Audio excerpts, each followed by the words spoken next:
Hip hop, hip hop, Yeah, hip hop, hip bars hop, is back. hip hop, Sam hip and hop, oh God, hop, what's hip up with you? hop.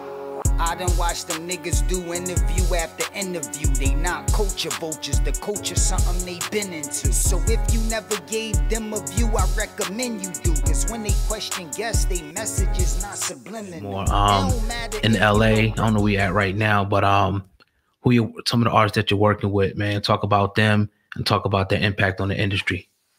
I'm just working with one artist right now. It's my first artist I signed. He's KL the rap artist. That's his Instagram. KL the rap artist. Okay. He goes by KL, and we just making it happen. You know, we ain't worried about. I'm not worried about like this the hoopla, the clout chasing and all that. We just developing his sound. Just like how I'm doing my beard oil. We developing this product. We about to build it up, and then from there, it'll take its course. 2020, we only got 4 months left in the course, so we might as well just start preparing for 2021.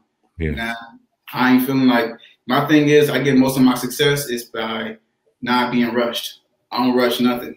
You know, I don't take too long on it, but I ain't gonna rush it. I'll think about it.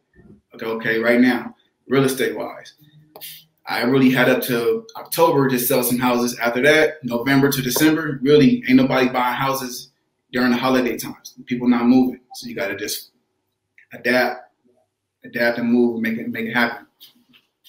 Build that product up. Did not to keep talking about as far as the music business, did you consult with your pops any on how to move, you know, through the music industry? Yeah, I did, man. I'm not gonna lie, y'all ain't probably gonna believe the shit he said to me. The advice he gave me it's crazy. He was just like, it's not really advice. He was just like, just do that shit. No, you can do it. like dead ass. I was like, Pops, like, well, how should I do it? Man, you figure it out. You got it. Nah, you figure it out. I'm like, damn. Like, okay. He'll give me a couple pointers. Like, I'll tell him something. But he trust me, he gives me good advice for that part. But really, he don't try to tell me to push me to direct me. He's like, it's more about finding what I gotta do, what I like to do, and then I stick with it. Really just sticking with it. He just tells me to stick with it.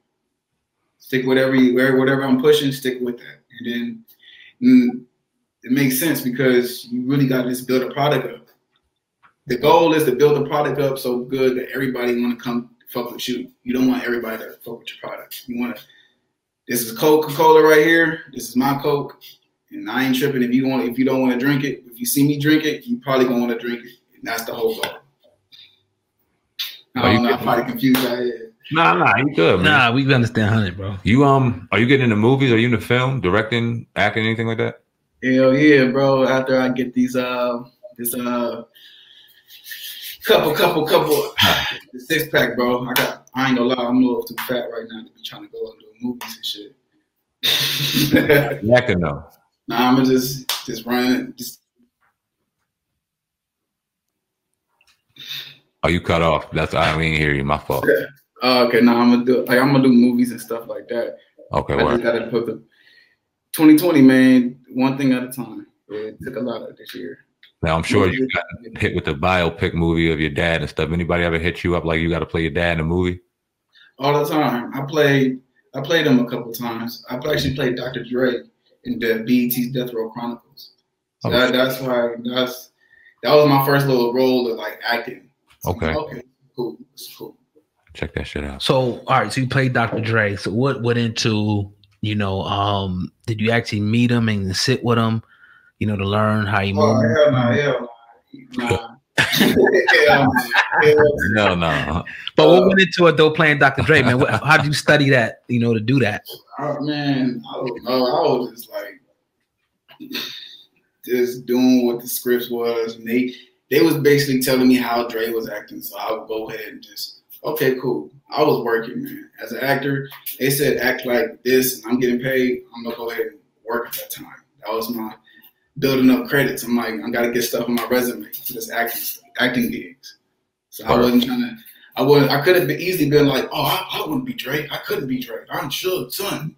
Hell nah, bro. I'm open. Like, that's work. I'm professional. Or what's next for the label, man? If you got a 1 to 2 year plan that you can see for your record label, your rapper K, L the rapper, what's the plan, man? The plan is just make good music. Make good music and just stay dedicated to what we gotta do. Right. If we do it, we're gonna get there. Yes, sir. But yeah, man, it's been a pleasure. Definitely a pleasure today. Before we get out of here, I gotta ask you, about hip hop today. Let's talk a little bit about that. And who are some of the rappers you're feeling today in the industry? And how you feel about the LA rap scene right now? LA rap scene is great. It's coming up now. It's really coming. It's finally getting this light.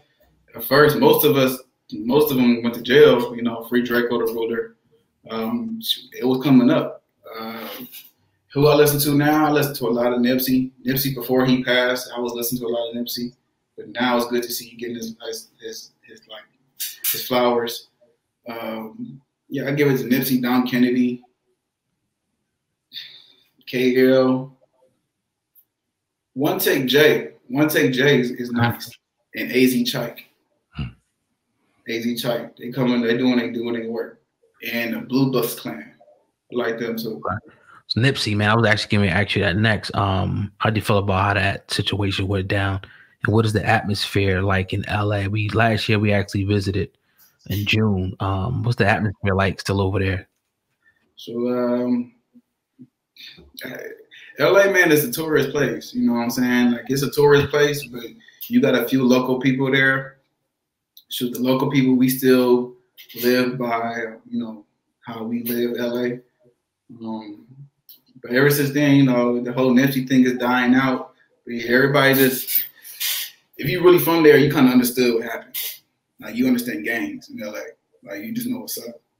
Other than that, it's a sad case that we got to do better. I know that when he passed away, it kind of gave us a real different perspective on we got to just live every moment like a motherfucker while we here, because we never know when it's going to be it. You know what I mean? You sitting at 24 years old with multiple businesses and multiple opportunities and things in your future. Do you ever look at it like, I've done enough, or is it like, nah, I'm going to go until it's over? I want to go till it's over, bro. Every time I get to a certain point, I feel like, I'll be cool when I get to this point. But when I get to that point, it's like, nah, that ain't enough. I gotta keep going. So it's just, I'm gonna keep going till I won't stop. Like, I won't ever retire, probably. Like, nah. Like, I'll probably get a retired check, probably, but I ain't gonna just like kick it back chilling or some shit. Like, it's gonna be something going on. How has fatherhood changed your life for the better? Being a father. Decision making, bro. Decision making. Fatherhood changed my life for the better. Like, decision making. I really think about everything. I don't just go off of just, oh yeah, that sounds fun, that sounds cool, let's do it. I'm pretty much an old man because I'll sit down and think about it. Like, all right, let me see how this is gonna benefit my family, how this gonna operate. I move different because I think for three, so it's just different. Yeah, I think that.